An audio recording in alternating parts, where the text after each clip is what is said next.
and we'll go from there. So with that, I want to welcome the founder of AIRO.LIFE, Doug. How you doing this morning, Doug? I'm great, thank you, Craig, and thanks for having me on today. And I guess it's this afternoon, but I'm having one of those days, and so it is what it is, unfortunately. Tell me a little bit about AIRO.LIFE. What is AIRO.LIFE?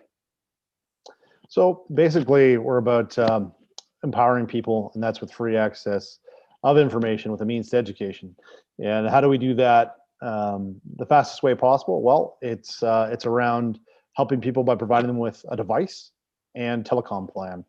And what's the amazing thing that happens when we do that? Well, you elevate people's prosperity, but we also have to be mindful when we do elevate people's prosperity, they consume more.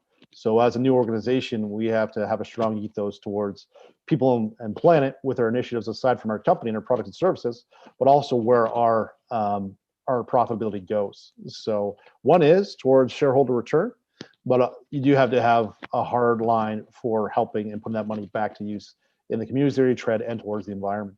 Yeah. So you say that, which is all good. Mm-hmm. But let's talk about your business a little bit, and then we can go back to how you're doing those things. Sure. So, is AIRO.LIFE a mobile company? Are you an ad company? Are you a telecom company? What is it? No, we're not a telecom company. In most nations throughout the world, you already have telecom as a structure. I mean, there is a few people upsetting that game. Depending on the nation that we go into, we want to partner and align ourselves with the right telecom that sees the opportunity, depending on the nation. So we're actually an app, an embedded app that's non-removable. We're a content delivery platform, and that's mainly what we are. We are a tech company, and there is a data play here. Your data is of value, but depending on the market or person, a lot of people think their data is valuable, but it's really not. Depending on the individual, it can be a lot. So it's a content play, but we mainly are a platform for curated content. So the content makers that already exist and that app. So basically we're a platform to showcase, basically. Yeah.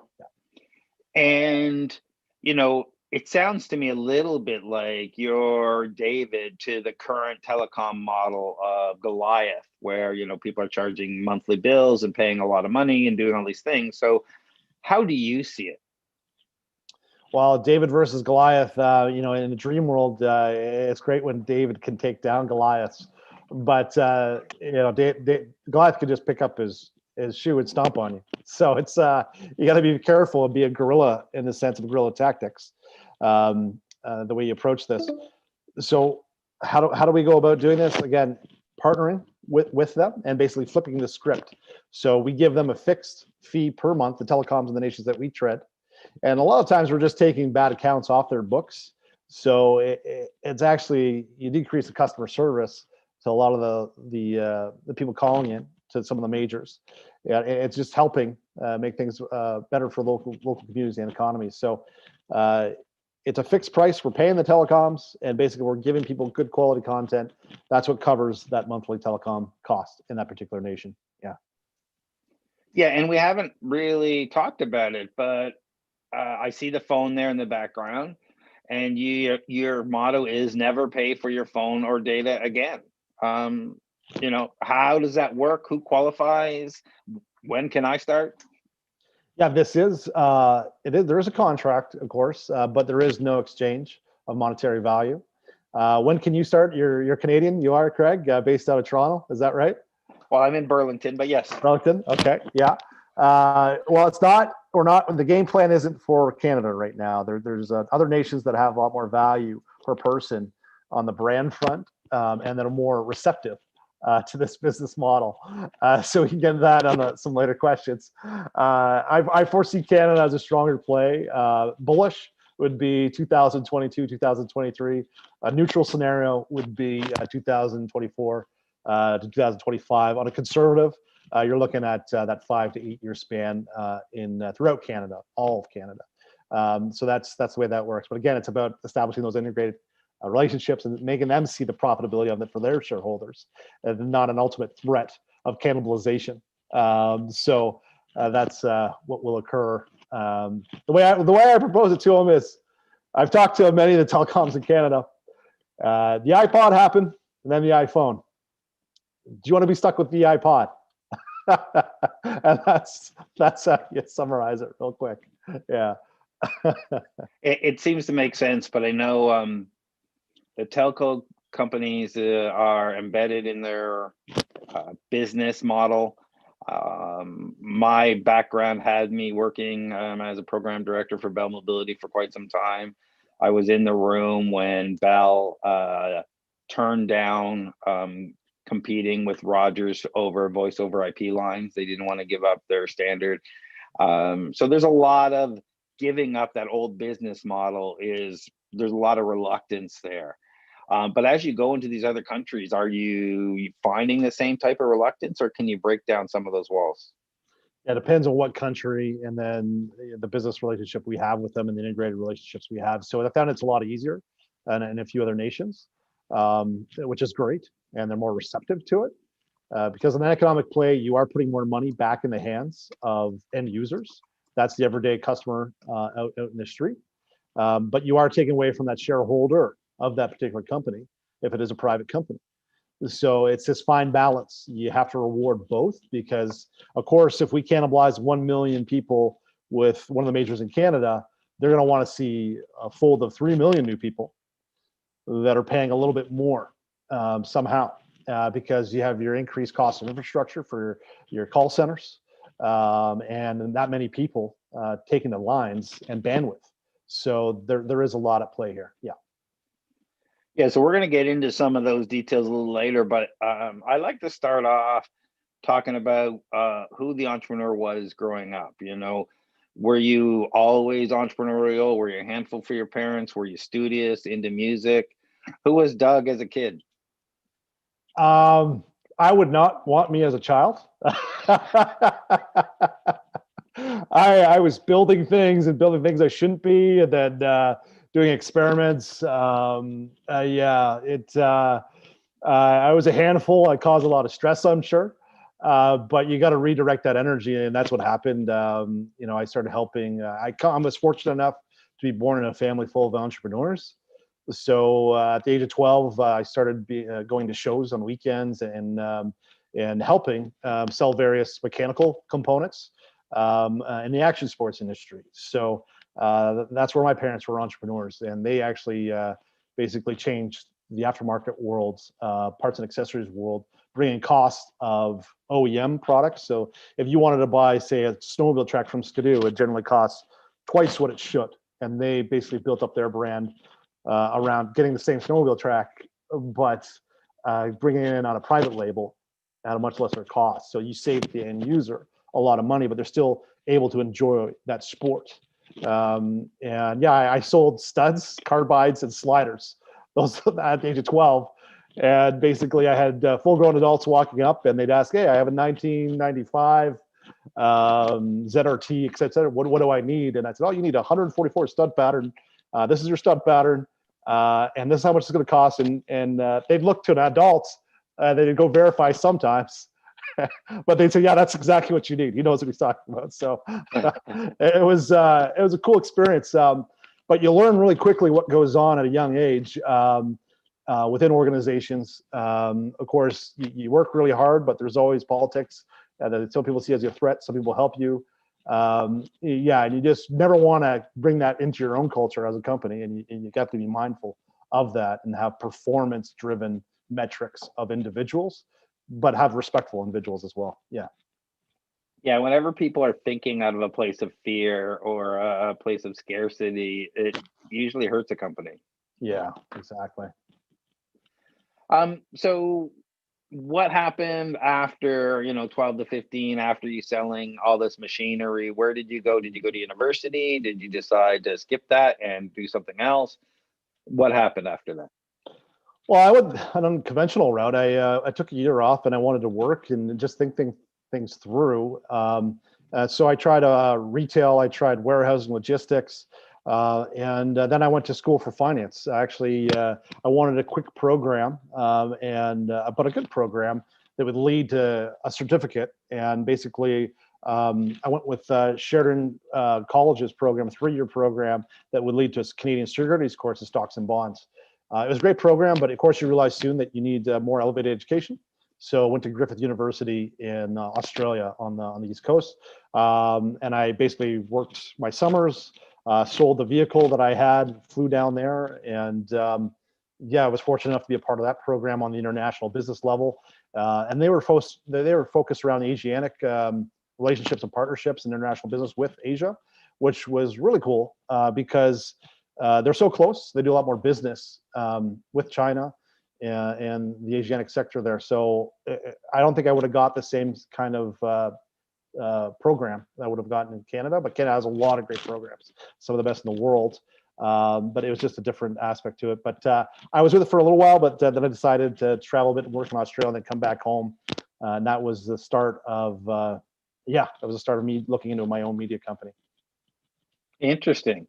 So when did you, well, obviously you're looking into your media company. So when did you know you wanted to be your own entrepreneur and run your own business?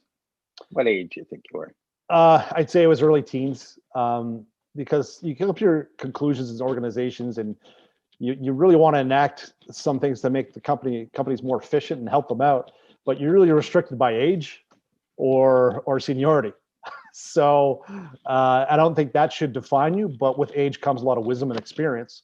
But sometimes there is some valuable ideas that should come to fruition, but you're hit with roadblocks, and that's really frustrating, just because of age, and because sometimes you're entrenched within a sector, or you see things that other people don't, and how they can come together. So I'd say between the ages of 15 to 18, that I said I never wanted to work with anyone, for anyone, but of course you have to learn from some people, and you have to work for those organizations to learn a bit more. Yeah. So I like to say that opportunity cost is infinite. And, why doing this company versus any other company? Did you wake up one morning and say, you know what, I think I'm going to take on the biggest monopolies in a highly regulated market and take them down? Or can you tell us a little bit about how this idea came about and where you decided to focus your time and energy on this for the next several years? Well, again, I was really fortunate enough to grow up in a household environment where work ethic is entrenched in you, that if you want to do something special, or even have a business, period, it is a commitment of 8 a.m. to 11 p.m. through the week. And on the weekends, you have to commit some, but you'd have to make time for family a little bit, but it's a commitment if you want something special, and to build an organization that actually allows people to have good jobs and to make a living. So with this work ethic that was entrenched into me, always keeping an ear open and bringing the right people beside you, you can do a lot. And can you almost do anything? Well, I think you can, but you just got to make sure you bring the right people around you to make it happen, and then it can happen. So the opportunity cost, yeah, it's a highly regulated industry, but if you don't try, then you'll never know. So we're constantly building our team, and we made a lot of great ground. And I know some of our initiatives in Canada alone has forced some of the telecoms to start a $120 million fund to help disadvantaged youth, to help elderly, and just our fact of mere existence is forcing some of the major telecoms. And they're constantly looking at our website, trying to scrape information, and you laugh because, wow, look at this new section of their website. Where did they get that exact per wording? And it's all about, you got to watch corporate espionage, who you're inviting in, who's listening, because ultimately that's what's created some of these Goliaths that are not the best for people and planet. And that's why they need changed. And that's why I'm keeping everything lean and mean, so we can survive no matter what, and put the money where it matters. And that's development. And that's bringing on people that see where this can go, because things need major change, and it's not good holding your whole population under high cost. And basically stifles your innovation as a country. New immigrants come here and they want to have a better life, but when the costs are so high to get ahead, and they're already having certain challenges of learning the English language, working night and day, we have so much more cost than we did 50 years ago. And we really got to put those in check for greater prosperity of the middle class. You have your healthiest environments when you have a strong middle class, and that's what's not going on pre-COVID. Now, what's gone on lately has just amplified everything. So we need a company like ours, in my belief, and our team's belief, more than ever. So I saw a recent post on LinkedIn about how the Simpson lifestyle is unattainable nowadays. So I think you're right about how the cost of living is increased at, a one job household doesn't work anymore because there's so many different expenses and whatnot. yeah, and it's really unfortunate because we talk about family dynamics and mental health issues with youth, increased suicide rates. Well, when you have both family members sacrificing all their time towards just staying afloat, who's there for the children? And they're on these platforms that allow them to get attacked by other individuals that they don't know, children that can't stand face to face with them, and they're dealing with this by themselves. And their parent has to be immersed in their work just to get ahead. So you really got to step back and say, okay, society, capitalism is great, and those who sacrifice a lot should be rewarded for their hard work. But how do we curb that just slightly? Is it sustainable capitalism, the coin term that we use? I think that's the appropriate term, and we just create companies that more 50% towards economical value and 50% towards environmental value and GDD, if you will, gross domestic development, not gross domestic productivity or product. So it's just taking into account more humanity and the environment, and that's the new metric of population success that should be more attributed to a nation. And it's a very noble vision and a way to go about it. And you mentioned team earlier. So, finding the right co-founders, the first key members of your team, can be crucial. And you talk about your vision and your passion about giving back and helping humanity, but you're also talking about, there's a huge amount of infrastructure and work to be done. If you're talking about entering multiple countries in a telecom and offering hardware devices and support and working all those deals and roaming arrangements and whatever, maybe you just make those agreements in the back end, but there's a lot of stuff that goes on. And I just scratching the surface. We can talk about, so how did you meet your co-founders? Can you tell us that story? And was it outside the normal hiring process? And what led you to the conclusion that these are the people I want to work with? Yeah, there's always a lot of many hands that help out, especially from the beginning. And a gentleman that I worked side by side with in my media company, Jeff Thompson, and I'll always break it down simplistically to two. There's doers and there's talkers. You need the talkers sometimes because there's some great wisdom there. But at the end of the day, you need people to actually do the stuff that people are talking about. So Jeff Thompson's just one of those guys that jumps in and will do the tasks that we have to do. I do them as well, but if you don't, you have to learn it. And then you can't learn everything. So that's when you have to bring in the appropriate integrated parties with that years of experience. And yeah, daunting, like you said, hardware, software. There's many different faucets to this. And if you look at it all, you can become overwhelmed. So how do you boil it down? Well, you concentrate on what matters most first. Well, we have to make sure we have good hardware, and that hardware cost is covered. Then we go to telecom, because basically this is a telecom play. If you don't have a telecom on board, this really hurts the model. You have to go to Wi-Fi structure. So you got to make sure that all these are lined up. Then the content makers, without great content that people see, they're not going to engage with those brands. So it's focusing one by one, and then bring on people to help where you need them. So we're very fortunate. We actually have a few other channels, verticals that we're working on too for profitability of the organization. But Shalisha Harris, we brought her on for the content side. She's integrated with Coca-Cola, Kraft Heinz, list goes on. And that's where some great quality content that's backed by those companies. We got to be very careful that the content we release and market, we don't want to be pushing sugar products to susceptible populations or populations. That's not what I envision. It's about helping people, showing strong community people locally where we tread as a business, and giving people avenues of success. Just in a consulting call with a great person that we have helping us out the other day, that term success breeds success. If you can surround yourself with people who've gone the path before. Sean Taylor took BlackBerry to the heights back in the day with BlackBerry. Chris Bell, global supply chain. These are people who have walked the path before, and they've seen the avenues, not in just one company, but in multiple companies now. So it's not like it was a fluke of being the first to market with the cell phone, which is BlackBerry. they've went off into other organizations and helped those organizations again. So we're very lucky to have those individuals and with their many connections. Yeah. So you mentioned you're not going to be moving into Canada till probably 2022, if aggressively. What countries are you moving into first, and how's that going? So right now we have basically a pilot in the U.S. Being launched Q3 this year. We can't really let the details be known just yet on the state or city. But with that, again, we build upon KPIs, key performance indicators, for the content makers or brands that are backing those content makers. So that's what we need to build on to show the success of that content. And yeah, just create that positive influence in that community where we tread and make sure everyone's taken care of on the hardware side, the telecom side, and the content side. Because at the end of the day, my customer is the content makers, making sure that they're getting interacted with, and also a banking partner. So what would you say is the unmet need you're filling?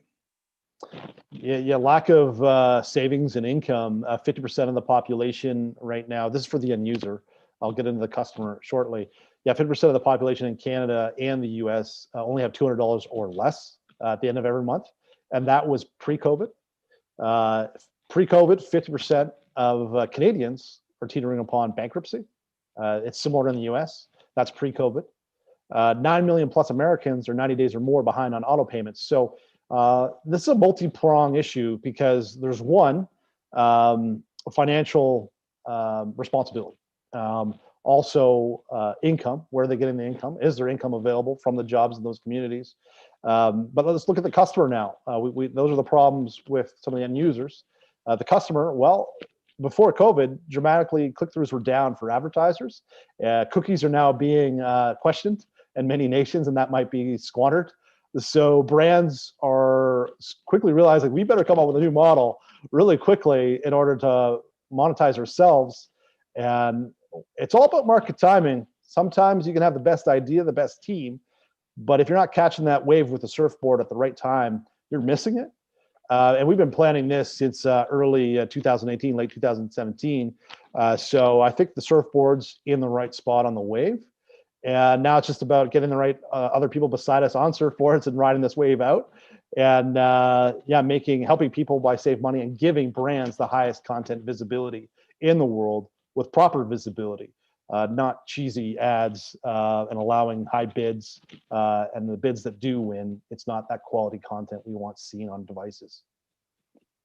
I mentioned before previously that I used to work with Bell Mobility's wireless activation center, and I'm aware of all the different things that goes involved in, like what you're trying to do as a mobile company, and a content company, I guess, but with a mobile company's problems. So with all the different resources that are required, and the number one requirement, I hear from startups, a problem is funding. How are you managing it all with the limited resources to do all the things that, a content company and a telecom company need to do? Well, there's a famous movie, it's The Godfather.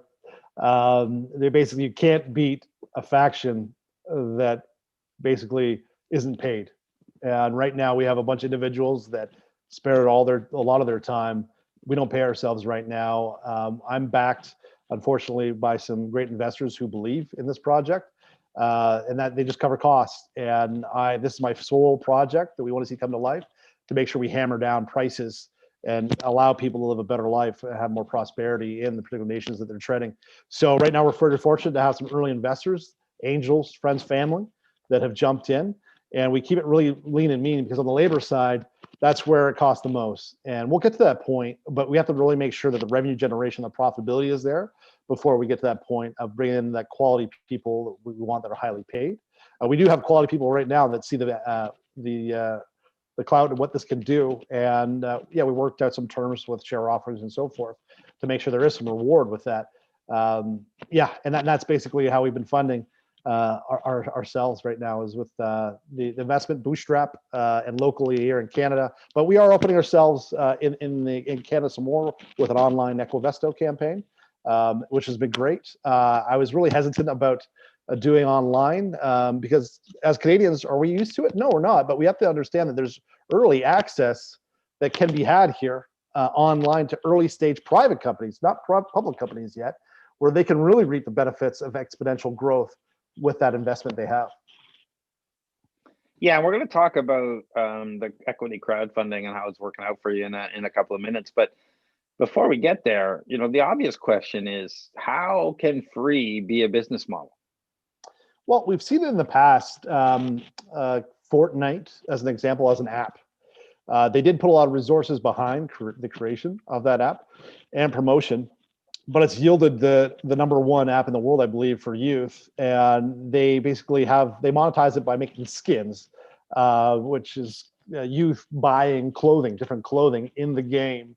And it's led to this whole different ecosystem where kids will bully other kids because they don't have the appropriate skins in the game, which is ridiculous, absolutely ridiculous. But that's just what happens sometimes. So freemium model, someone's paying, it's just not the end user.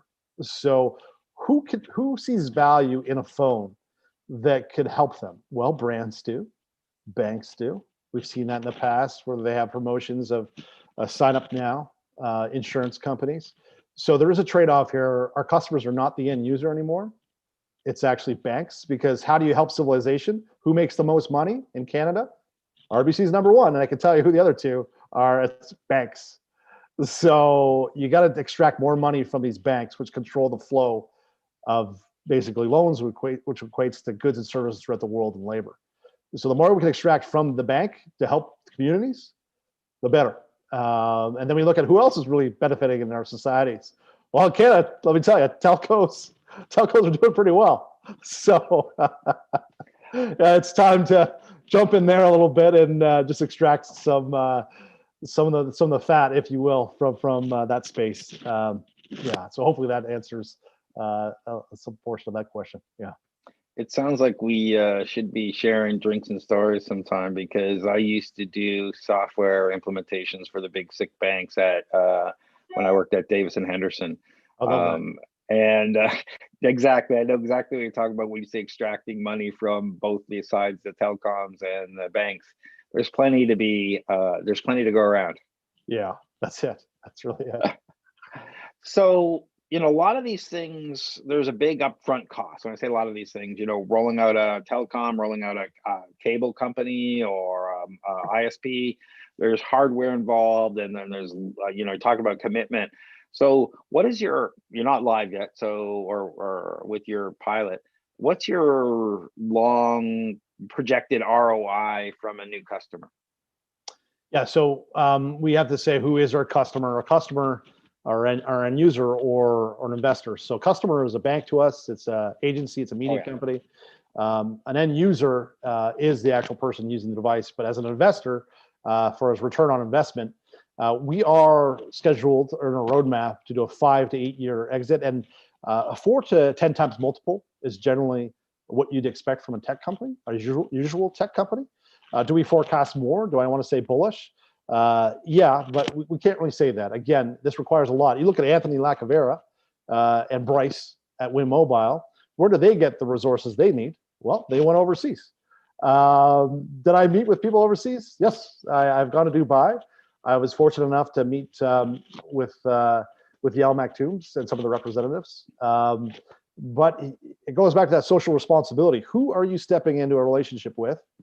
And do they want a complete maximization of ROI of their return? Are they cool with a 10 to 20% return annually, or are they cool with 100% return in 3 to 4 years? Or do they want 150 and they don't care about your social impact, further social impact initiatives? So you got to be very careful who's jumping aboard and who you're strategic lining yourself up with, because I do want to return rewards for our investors, because this is their hard-earned money that they're sacrificing to allow your company to grow. But we do have a social impact aspect to us, so we do return, but our main prerogative is towards returns, but also towards environmental and social people impact. Yeah. Are you a B Corp, and is that such a thing in the US? Yeah, B Corp. I love B Corps. Do I want to be a B Corp and make sure everything's all the way through the chain, all the way down to our accessories that we have around the device that don't have any plastics in them? 100%. And that's what we're aiming towards. Right now, our accessories, they're mainly made from bamboo, woods. We've minimized the plastics. We've asked for factories. Have I been to the factories where our tier 2 manufacturer is? Yes, I've audited the manufacturing facilities myself. And yeah, you'll be shocking. You'll go to Shenzhen, Dongong region. You make sure you get a validated agent that's been to the right places, but you got to go in and make sure. I've been to many factories, and some factories, they don't abide by B Corp standard. So are we leaning towards B Corp? Yes, but we're not B Corp yet, because you have to be very careful where you allot your time and resources in the early stages, especially with a minimal staff that isn't paid. So it's like what Mark Cuban says, you don't have a company with sales. So we have to concentrate on the sales first. That's closing our customers. That's the content partners.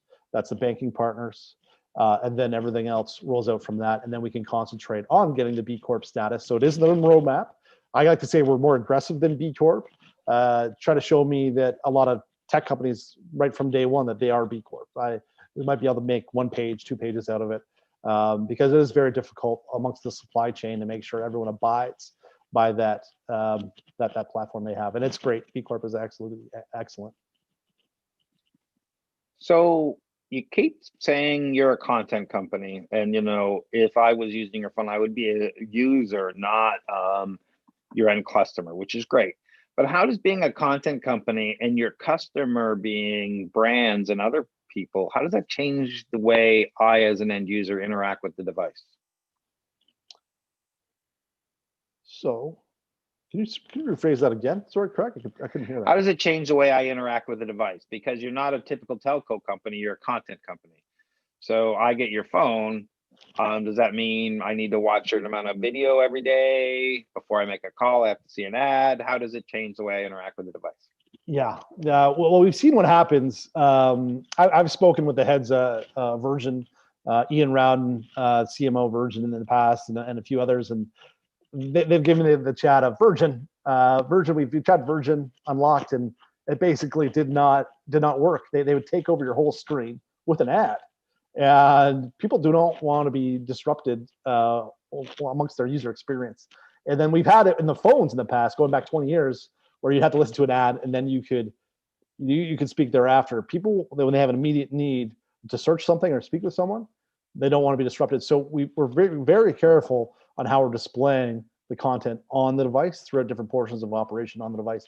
And again, it is quality content that's being shown, tailored around that person's interest. Yeah.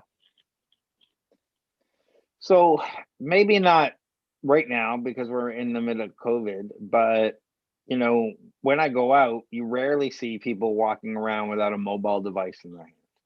And people in general, or a good majority of millennials, will just say, have a preference on a brand: Samsung, LG, Apple. Can you tell me how you plan to get people to switch away from that preference? Yeah. So once people are brought up on a particular brand, right now, Apple, 80%, almost 80%, 79% of people in Canada and the USA use an Apple device. And they know it too. It's about entrenching your OS with youth from an early start to get them entrenched with the OS. Because if you ever try to switch from an Apple to Android or Android to an Apple, you have this difficulty of, if you're a working person and you don't have time to go through the elements of figuring it out, you need immediate functionality. So you almost cannot switch. Whereas a student, you have time. Usually, I'm not knocking some students, depends on the program, but usually there's some time there where you can finick around with the functions. So it's a matter of getting the product in the hands of youth and making them become familiarized with the pros and cons. There's pros and cons of both. Is there such a thing as making software so your batteries don't work appropriately after a few years? Maybe. I'm not throwing that out there that happened. Possibly. Apple, maybe. and I think they came clean on that. Yeah, I think they did too. But is there other oddities too, where you try to make the switch and they have specific functions that are checked off? When you switch to an Android, you cannot easily get text messages because they're blocking certain messages going back and forth. Their iMessenger doesn't obviously transfer over. So yeah, early adoption from a youth is very important. But people will see the value. Android devices are still really good devices, especially some of the new cameras. You know, Huawei gets a lot of flack, but I'm probably not even saying it wrong. I've seen some of their facilities in China, but their cameras are excellent. Same with the Pixel. They've done a great job. And of course, we test all the phones. So we're always looking to see what people are doing. And that's what I used to do in my teens. I'd take apart devices, and I was taking apart devices in the early 2000s, mid 2000s. I have a dog that's been shocked by me trying to remove batteries, and then they have to see some other kind of force, because let me tell you, I'll just sometimes move a battery inside some of those smartphones, and the dog will jump and run away. I don't see a spark or anything, but obviously something's occurring there. Yeah, so that's what small beginnings. Again, we started on a farm. This outside of Guelph, David Wortham at Connect Tech Inc. on Aero Road in Guelph, Ontario. When I told him what we were working on and graphene, we were talking about a graphene supercapacitor one day. He's like, Doug, get in my office tomorrow morning at 9 a.m. We need to talk. You're telling me you're in a barn down the street from me? He's like, yeah, I'm in a barn. So yeah, humble beginnings, but you know, some good things usually start from humble beginnings. So yeah. You mentioned this earlier, but you're in the middle of an equity crowdfunding campaign with Equivesto. We have Alex Morsink on here from Equivesto regularly, talking about different things, but funding and equity crowdfunding. Can you tell me, you know, how much you're looking to raise? What's the process like for people to invest? What's the minimum, maximum people can invest in? How's that working? Yeah, sure. We tried something a little different. I just wanted to see what $100 minimum would work like, a $250 minimum, and a $500. It's again, it's all fairly new. Equivesto and Alex and his team that he's brought together are pretty amazing. They're on 24/7, Christmas Day at night on the Sunday night, and they get it. That's what you have to do as an early stage company, and they're also an early stage startup. So it's been a great experience, and their access to them as a team. And we are looking to raise some funds, as it is an experiment up here right now. And you can invest for a minimum of $500 right now. And I believe we're closing that out January 31st at midnight, or rolling into February 1st. So we're allowing the general public to jump in right now for a limited time only. And that's then again, that's going dormant. Yeah. So people can invest in you for less than the cost of a new cell phone. Yes, definitely. New cell phones, as we know, can range from $600 to $1,200 now. So you bet. You know, so if wherever you're breaking into the market, probably not right now, but you know, that's the way I would look at it. Let's invest in this company that I'm going to be using, and let's put a couple of grand down on it. So you know, how do you find that campaign process? You know, let's just talk about how long is your campaign, and you know, is it a lot of work? A lot of people are interested in equity crowdfunding for their startups. Would you recommend it? Yeah, I would actually. If you look at the dollars and cents and time put into it, you always have to look at something. This is the X amount I'm putting into this project. Is it going to yield a return? And this has yielded a return on the time we've devoted and the monetary amount that we put into it. You just have to be prepared to have content set aside or bring on a partner for content. And Equivesto did recommend a bona fide, experienced organization based out of Calgary that's gone through these processes before, and that's BMW Consultants. And they've been great in guiding the vision along and making sure we're keeping on track. And it's good to help out. So as a lean team, you have to focus on what you're doing, your number one priority, and that's the sales element and funding. So I have to concentrate on my banking relationship and then getting funds for the company, and they've helped out with that. So I would recommend it. Again, you got to make sure that you're willing to put in the time. Some days are 18, 20-hour days, and It's a Saturday, Sunday deal sometimes. Well, basically all the time, especially with the startup in the early days. And if you get people to come aboard that can help you all the way through, it's great. Yeah. Yeah, and we talk about crowdfunding and equity crowdfunding in different ways that can fund startups, and people often don't understand that you don't just put your website campaign document up there and go away. That there is a significant amount of work to be done. Everyone talks about hustle. Maybe right now you're not building your user traction, but you're building awareness. But what are you doing to build your awareness and build your audience, or maybe even on the back end? Because your customers are not people like me. Your customers are banks and other people who potentially want to advertise or deliver content on your platform. So how are you getting traction with them and building them as your audience? Well, if you look at the tools available to us, LinkedIn is actually an excellent tool. And you have to look at your strategies of how to be introduced to someone, because the days of picking up the yellow pages and calling someone direct, you used to be able to get a hold of anyone. And we look at some examples in the past. Steve Jobs with Atari picked up direct and called. And I used to be able to do that with LinkedIn, getting a hold of the EA of Richard Branson and having a conversation and getting put in the right people. LinkedIn, now you're bombarded every day by invites. So you have to make sure you have integrated parties that know the connections that you want, and that it's a warm introduction. So there's certain software out there that helps you with LinkedIn, but you got to make sure still that those are really tailored. If not, the old school way of calling someone, and you still have to do some of those cold calls and do whatever it takes. So, but yeah, LinkedIn's been an excellent resource for warm introductions. And when I say warm, you can't just get right down to business right away, as much as we all want to, because again, it's time. Time's valuable. Monthly cash burn, especially in a freemium model. So these are all things you have to take into account. So I'm lucky enough. Chris Bell introduced me to Sean Taylor, the BlackBerry chain. Terry Kirk at Funding Portal. She introduced me to Kevin Shea, YTV, Global Television News.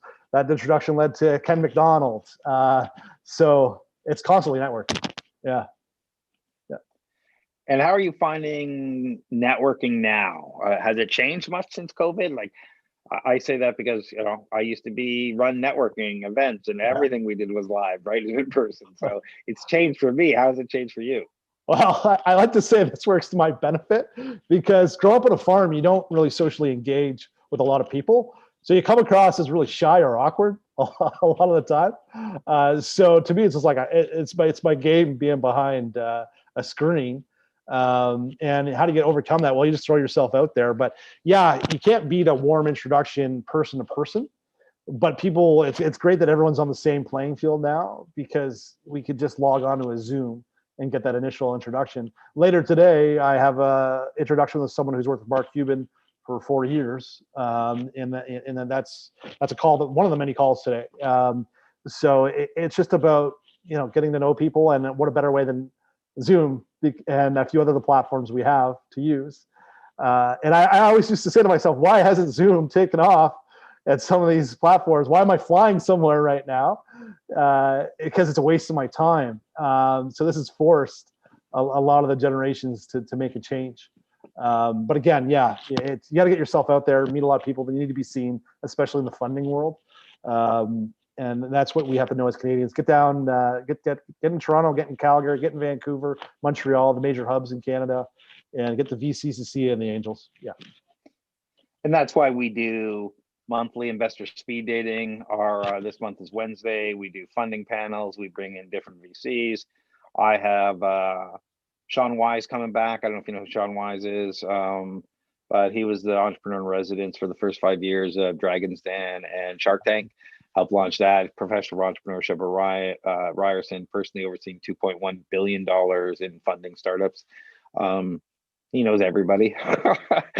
He's seen over 30,000 venture pitches, and he comes on, and he's coming on in February. I don't have the date in front of me. He'll come on again, but we always at the end get people to pitch. So anybody who wants to get in front of some of these VCs and investors who they wouldn't necessarily get in front of, show up at these events and put your hand up to pitch and be ready. So always, and it's different. Like we used to do startup drinks and open mic. You'd grab a couple of beers, we do some announcements, and then open up the mic for whoever want to pitch. You'd have a room of 50 to 70 people, and you get to talk to almost everybody.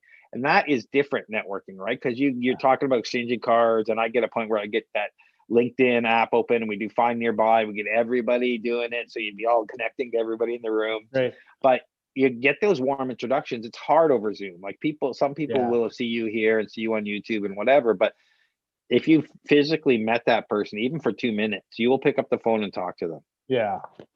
And we still can't beat the good old phone conversation. I brought on some young interns with my media company, and I always remember this. I called a young intern, and he was 18, and he was shocked that I called him, and he said, "This is weird." "What's weird about it, Cole?" And he says, like, "Well, I don't really talk to anyone on the phone." I go, "Cole, this is the most efficient way of communication." we're going to talk a lot, so get used to it, because texting back and forth and emails, it's okay, but we have to have those phone calls. So yeah, with investors, ultimately, yes, 100% phone calls. Yeah.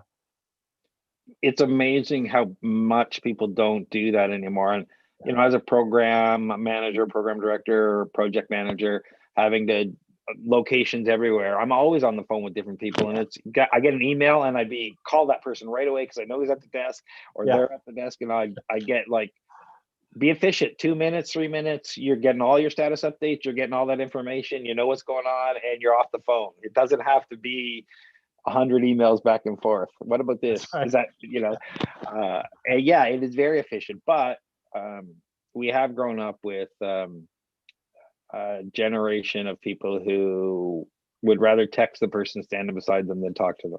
Yeah, exactly.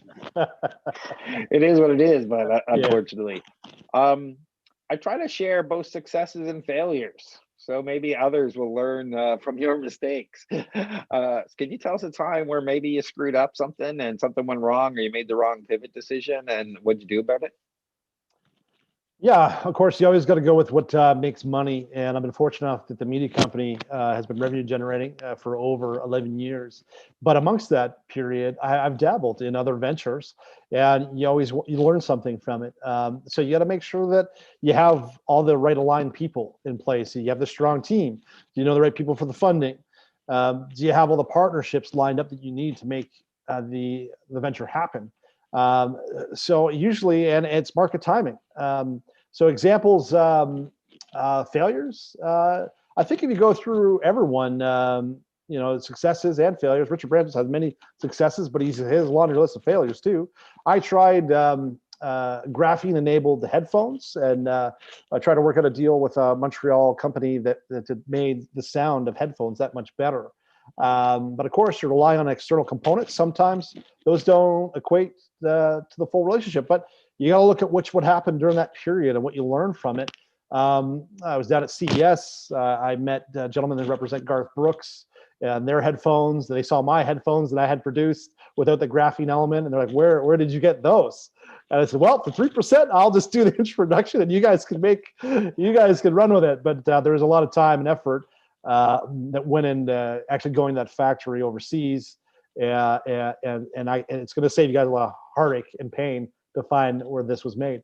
So there is a silver lining a lot of the times with every venture. But again, there is that saying, you view it as a failure or a learning opportunity, and sometimes it steers you in a different direction, in the right direction you're supposed to be on. So what is next for you and AIRO.LIFE? Well, there's a lot of different projects we have with AIRO.LIFE, because if you look at Airbnb, when they first started, no one quite believed in their model. And they had to do some pretty interesting things in the beginning. Captain McCain Crunch cereal and Obama O cereal.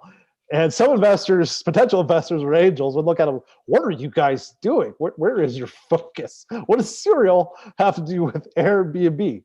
Rental of rooms?" And they're like, "Well, it's cash flow, and it's actually covering development costs and some other elements of the company." So I had the very same question posed to me, and I said, "Listen, it's cash flow. Have you worked? Have you worked? I see this gentleman has a great laundry list of major organizations, but it's like, have you ever done a startup?" And I know guys that spent $80 million trying to launch a product, and it failed. I'm like, wow, if you spent $80 million, you better have had success over the course of the first 2 million.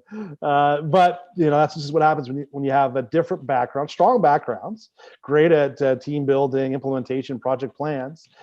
It's just a different kind of background. But we have accessories, and that's one of the strengths of Sean Taylor. Sean Taylor has many strengths, but his proven background in multi avenues. And if you jump on our website or go to royaldistributing.com, where we sell some of the accessories, they see what we're doing. Complete wooden sunglasses, watches. Our watches aren't digital yet because we have to finally decide when we do to go to official launch of 1 million phones. We want to make sure that we have the right watch that is digital, that is mainly built with wood components as much as we can. And so it's good to test the waters of who's doing what and how we can do that. So we do have sunglasses from a brand perspective to get the name out of our logo, which you can probably see on my shirt. On the watch side, and a few other components like the earbuds I'm wearing right now. This is hemp, this is wood, and that's our AIRO.LIFE EcoBuds. So that's a project we've been working on. And what I don't like to tell people, because some investors get freaked out by it, but they don't understand that there's $0 that have been invested to it, because we have a great ecosystem here in Canada. Yeah, and they have a great ecosystem in the US too, but McMaster University, Georgian College, with McMaster, they've been working on flexible solar shingles with us for the past 3 years. Do I talk about that? No, because it's an hour of my time a month, and we have a project leader on that. Does she get paid? No, she has a full-time job. She works on the side because that is the most cost-effective means to do this. And when people are like, how are you doing this? Well, there's some really great institutions. They always need projects to work on. And as long as they see the benefit of what you're doing, they'll let you into their program and they will help work with it. But you have to have patentable pieces on the hardware side to really make something value on the world stage. And I could get into some really cool detail of some at the University of Waterloo and some of their great researchers and what they're working on. But again, where this is a public forum, that is that time where we sit down and have drinks and we can talk about a few of these things. Yeah. So there's a question I didn't ask before here, but are you going to solve, your content delivery problem? And maybe this is a secret sauce thing, and maybe you even haven't thought about it. I don't know. The contextual problem. I walk in a mall. I want ads. I want to know what the specials are on. I want to know certain things. If I'm going near something, I'm walking near my Starbucks. Yeah, I want to know. I'm a regular there. I want that Starbucks ad to pop up because, hey, these are regular things. Rather than, I don't want to know JC Penney, who's 1,000 miles away, is doing something. That's right. Yeah, so there's a national strategy, a localization strategy, and a geolocation strategy. And a lot of the times that you have to work with malls or major big box stores, because there actually is a hardware element for low latency and to make sure those people are getting the signals as they go down aisles.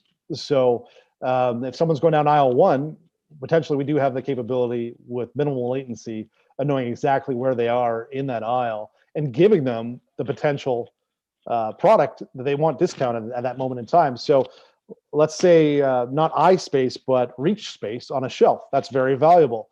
Some people think it's eye space, and this is very valuable information you get from working with many people. It's the reach space. So if someone's reaching for, say, I'm just going to throw a brand out there, peanut butter, Jiffy, but let's say PC has the same quality of offering of that peanut butter, but it's just below that. And in that real time, we have an opportunity with low latency to be able to offer a 50% discount for that person to try the PC. And as a guy going shopping, sometimes you just want to get in and out as efficiently as possible, but still keeping costs in mind. But if you had those costs right up front as you're going down the opportunity cost of savings as you walk down the aisles, that has lots of power. Yeah. Yeah. If I grab something and, before I put it in my cart, I was told, hey, you can get this cheaper, or this is better, or this is whatever on sale right now. Like, then there's no, you're not making a commitment. You're not, oh, I got the wrong thing. That's amazing. And is that like something, when you talk about low latency, or is that a hardware thing? Is that a 5G thing? Is that a combination? Yeah, so with 5G, it's just accelerating the latency. So it's milliseconds versus a fraction of a second or a half second delay now. And that's what it is sometimes. A stride of your walk is a half a second sometimes. So you really have to be careful to make sure you get that in their hand immediately. So you project a 5 foot, 10 foot walking approach and make sure before they get to that actual area, it's prompted on that potential spot of shopping. So that's getting into the nitty gritty. And there's some great organizations across Canada who work in this space. And do we create it ourselves? No, we integrate those companies that specialize in that. There's one in Calgary. There's a few in Toronto that do an excellent job at those items. So what's next for you and AIRO.LIFE? Yeah, it's hammering out some more deals here on the content side. And making sure this Q3 launch in the US is successful as possible. And that's keeping all the customers happy and the end users as customers too, once the phone is actually in their hands from a hardware standpoint, from taking into account focus groups, making sure they're enjoying the content and they're seeing value of that content that's being seen, and making sure our content partners are happy as they can be, and they're seeing performance level driven metrics that they like to see. Yeah. That's great. And where can people go find out more? Your website, social media? Yeah, they go to the website, AIRO.LIFE. They'll actually see a link at the top banner.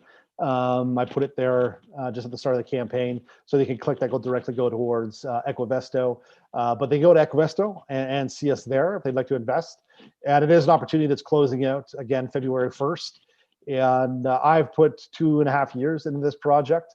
I firmly believe in it. And the more and more we go forward, the more and more people are jumping aboard. And it comes down to, I've offered cash sums now for particular elements. And they're like, I don't want your money. I'm like, okay, I know where this is going. I want equity. So I said, okay, well, you just got to understand, we have 100 million shares, and I go through the metrics of how those work. And I go, you're not getting a percentage, because I have some amazing team members that are less than 1%.